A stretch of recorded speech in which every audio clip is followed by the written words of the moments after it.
Omukulembeze w'eggwanga General Kaguta Museveni Tibuhaburwa alonze Profesa Nyeko Jaka Penmoji nga ssentebe omujjuvu ow'akakiiko k'eggwanga akavunaanyizibwa ku ttaka lya gavumenti akamanyiddwa nga Uganda Land Commission.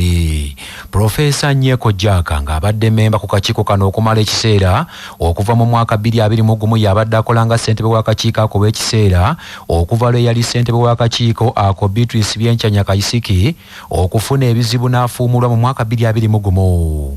Profesa Nyeko Jack Penmoji enkya ya leero alabiseeko eri akakiiko ka paalamenti akasunsulwa n'okukuba ttooki mu bakulu omukulembeze w'eggwanga baabeera alonze mu bifo eby'enjawulo okumukuba mu ttooki. Omukulembeze w'eggwanga mu mbeera y'emu azizza bujja ekisanja ky'abakulu okuli Haji Asumani Kyafu, Bajala Lukika Augustine, Stella Achani nga bamemba ku kakiiko kano.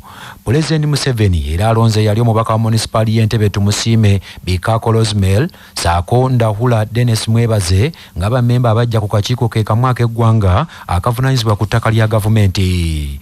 Profesa Nyeko Jack Penmoji alondeddwa nga ssentebe w'akakiiko k'eby'ettaka omujja yaliko omukiise mu paalamenti era y'omu kubakiise ababagase mateeka wa 1995 eggwanga kwe litambulira era yaliko omubaka wa Kiraka County okuva mu 1996 okutuusa mu mwaka 2001. Profesa Nyeko Jaka Penmoji era yali omu ku batandisi ba ssettendekero wa gavumenti owa Gulu University era yaliko omumyuka wa ssenkulu wa university eno yasookera ddala mu mwaka 2002. Alipoota enava mu kakiiko ka paalamenti akakubye ettooki mu bakulu bano egenda kuweerezebwa eri omukulembeze w'eggwanga General Kaguta Museveni Tibuhaburwa alabe ekyokukola nga kwe kulina okubalayiza batandika okukulembera akakiiko kano akavunaanyizibwa ku ttaka lya gavumenti aka Uganda Land Commission.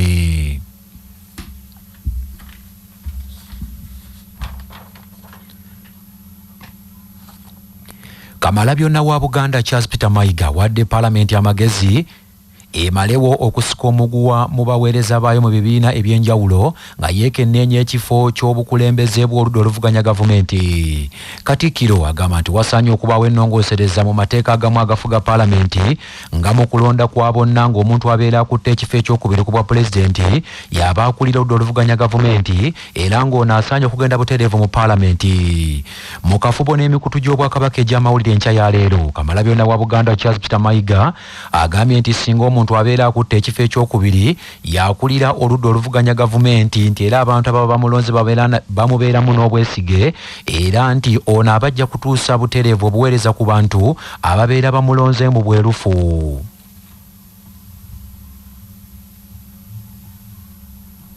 Bw'owulira aba DPO boogera ku mukama waabwe bo tebakkiriza nti yagendayo mu bwesimbu. Bw'owulira aba UPC ku mukama waabwe tebakkiriza nti akolagana ne gavumenti mu bwesimbu. Naye abo si be bakulira oludda oluvuganya gavumenti. Kiva ku muntu mu kikula kye bayinza omunafuya okusinzira eyo gy'ali. Naye nze ndowooza nti nga muno okulonda okwakagu ndowooza President Museveni yasinza Honorable Kyagulanyi oba abantu obukadde bwali bubuwera obubiri sirowooza yafuna obukadde bungi obw'abantu abamulonda. Singa yali mu paalamenti n'abuugerera n'okulaba nti bano bonna ab'ekibiina kye abali mu paalamenti ye abakulira wali wennyini tugambe ku kyoto ng'abalina twalaba wano nga tugenda ndoza mu Ssekukkulu ey'omwaka guli ne bagamba nti ababaka ba paalamenti bagenda bawa obukadde obaana. Kyagulanyi n'avaayo n'agamba ababaka ba paalamenti muzitwala naye bangi baazitwala naye tali yayogerera bweru. Naye singa yakulembedde oludda oluvuganya era yaddirira yawangula ndowooza nti ebiruubirirwa eby'ekibiina ky'oyo abeera namba 2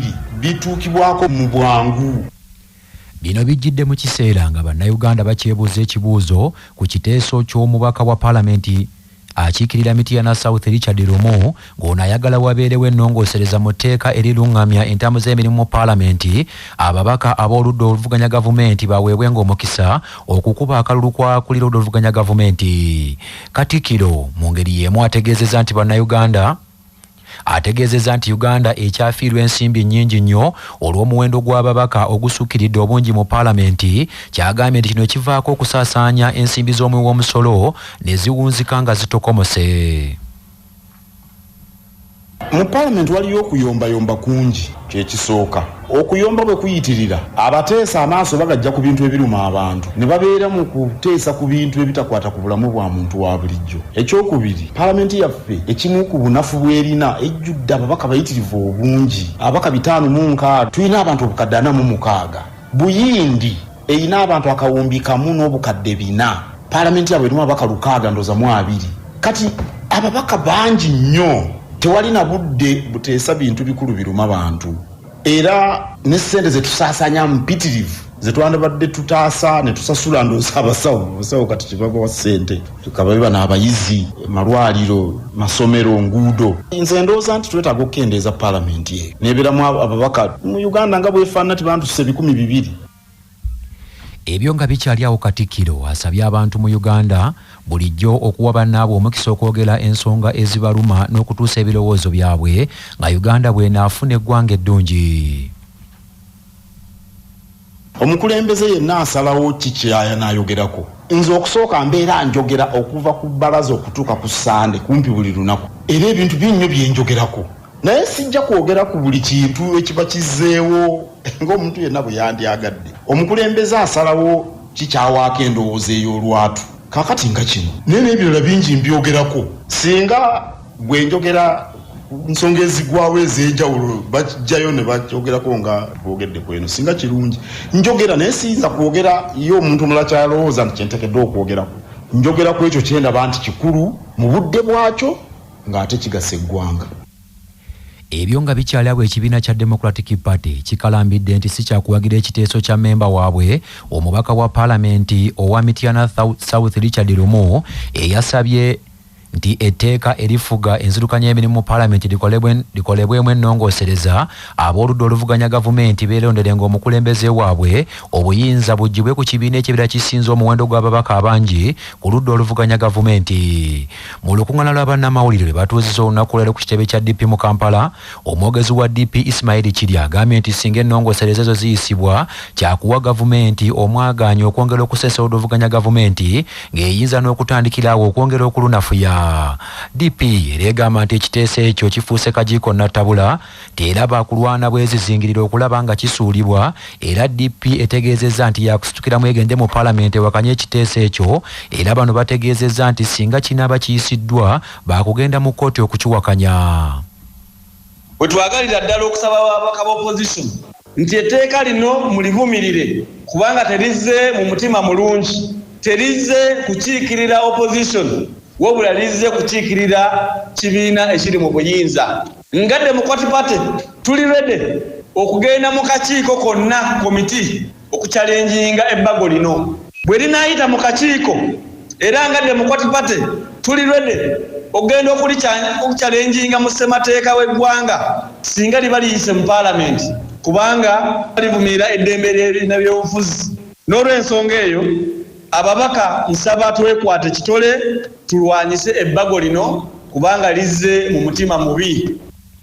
Mu mbeera y'emu Kirya agambye nti bwe kubanga kukola nnongoosereza mu mateeka agafuga paalamenti galina okukolebwa nga gawa ebibiina byabwe obuyinza nga bisobola okusalawo ku bakulembeze bonna abalondebwa mu paalamenti. Nga opposition tetwetaaga kozesa nnyo busungu naddala nga tukola amateeka agamu kubanga tujja kuba twekuba mu kigere. Era awo wennyini tulowooza nti bwe tukozesa nnyo obusungu gavumenti egenda tukozesa era gavumenti egenda tuyingiramu nnyo. Awo wennyini bwe twogera okugamba nga Democratic Party nti okusobola okwamendinga Administration Parliamentary Act oba etteeka lino twalibadde tusobola okulitereeza nga tuweera ddala obuyinza ebibiina by'obufuzi n'amaanyi n'okubyongera amaanyi. Manya obubona obuddo obw'eddembe lyo tonyigirizibwa ddembe lyo ery'obwebange. Bw'ozaala abaana kikukakatako okubalabirira nga munnamateeka Julius Semanda bw'annyonnyola. Obasomesa, obaliisa, obambaza, obasuza n'okubagemesa endwadde. Kakati musajja atuba osulayo gwa naggamba abaana n'obalekera omukyala wa ddembe okuyita mu Kawaayiro namba 121 ak'etteeka eryo n'ekubira enduulu mu mbuga z'amateeka. Era omulamuzi ng'asinziira ku nfunayo wa ddembe okusalira essente z'olina okuwaayo okulabirira abaana abo kubanga kikukakatako ate libazadde lyo. Ekirwadde ekya monkeypox kyeyongedde okusaasaanira mu ggwanga era alipoota ya minisita ebyobulamu eraze nti abalwadde abaakakwatibwa akawuka baweze 10 wadde nga waliwo 3 abajjanjabiddwa ne bawona. Alipoota envanyuma efulumiziddwa minisita ebyobulamu eraze nti we zaaweeredde essaawa 2 olunaku olw'eggulo ng'abantu 10 be baakazuulwamu ekirwadde ekyo era nga bano bava mu disitulikiti 5 okuli Kasese, Amuru, Kampala, Mayuge ne Wakiso. Alipoota eraze nti abantu 3 baavudde Kasese, babiri abazuuliddwamu ekirwadde bajjiddwa mu disitulikiti y'e Kampala, 3 baavudde Mayuge, ate mu disitulikiti y'e Wakiso waazuuliddwayo omuntu omu era ng'ono yazuuliddwa ennaku 2 eziyise, saako mu disitulikiti y'e Amuru ewazuuliddwayo omulwadde omu. Dr. Daniel Kyabayinza akulira ebyobujjanjabi bitali bya mu ddwaliro minisita ebyobulamu agambye nti bakola ekisoboka kyonna okusomesa abasawo ku nzijanjaba y'ekirwadde kino n'abantu engeri gye bayinza okukyewalamu. Mu ngeri y'emu ekitongole ekivunaanyizibwa ku nsonga z'abaana ekya UNICEF kirangiridde nti kyetaaga obukadde bwa $16.5 okuyambako amawanga aga East ne South Africa okulwanyisa ekirwadde kya monkeypox. Alipoota ya UNICEF eraze nti abantu abasoba mu 200 be baakakwatibwa ekirwadde kya monkeypox mu mawanga okuli Burundi, Rwanda, Uganda, Kenya, saako South Africa newankubadde nga kyatandikira mu ggwanga la DR Congo. Eliva Chidiri akulira UNICEF mu Africa agambye nti obulwadde buno businze kujooga bakyala n'abaana nga ku balwadde abaakazuulibwamu ekirwadde kino ebitundu 45 ku buli 100 bavubuka n'abakyala. Dr. Daniel Kyabayinza agamba nti obulwadde bwa monkeypox businze kuyitira mu kwegatta newankubadde nga waliwo n'enkola endala mwe busaasaanira era agambye nti enkola zonna ezaagobererwa mu kulwanyisa ekirwadde kya COVID-19 zisaanye okuteekebwa mu nkola bannayuganda beewala ekirwadde ekyo. Obulamu bwe bugagga kutuusibwako Rwenzori Mineral Water geefunire olwaleero amazzi ga Rwenzori agajjudde ebirungo by'obutonde okuva mu maka ga Rwenzori, kampuni ya Coca-Cola. Dr. Benon Kintu Senabulya anyonyola ku buwuka obuli amannyo. Abantu bangi balowooza nti erinnyo teriyina ddagala, nti obeera eddagala ly'erinnyo kulijjamu. Kino nno si kituufu. Erinnyo eririmu ekituli lijjanjabibwa ne liwonera ddala. Omusawo asobola olyongoosa n'aliteekamu akaseminti akalikuma obutayongera kuvunda. Oba bwe liba litandise okukuluma ekiro, omusawo asobola n'okulitta akasuwa n'aliserisa, bw'amala n'alizimba bulungi ne liddawo. Gwe naafunye obulumi bw'erinnyo bwonna oba yeekengedde nga lirimu akatuli, kikulu nnyo genda olabe omusawo w'amannyo omusabe aba alina obusobozi obujjanjaba erinnya eryo. Ekibuga Ntebe kifunye obukulembeze obujja okulondoola emirimu gy'ebyekikugu mu nteekateeka ya Municipal Development Forum MDF oluvannyuma lw'ekisanja ky'obukulembeze obukadde okuggwako. Omusasi waffe Kakooza George William ali Ntebe. Okusinziira ku nteekateeka ey'obukiiko bwa Municipal Development Forum buba bwa myaka 3 ng'abakulembeze 7 be balondebwa okulondoola emirimu egikolebwa ekibuga nga mu munisipali ey'Entebe olukiiko lubadde lwakoma okukola mu mwezi ogwokubiri gy'emyezi egisoba mu 7 okutuusa olwaleero be bafunye obukulembeze obujja.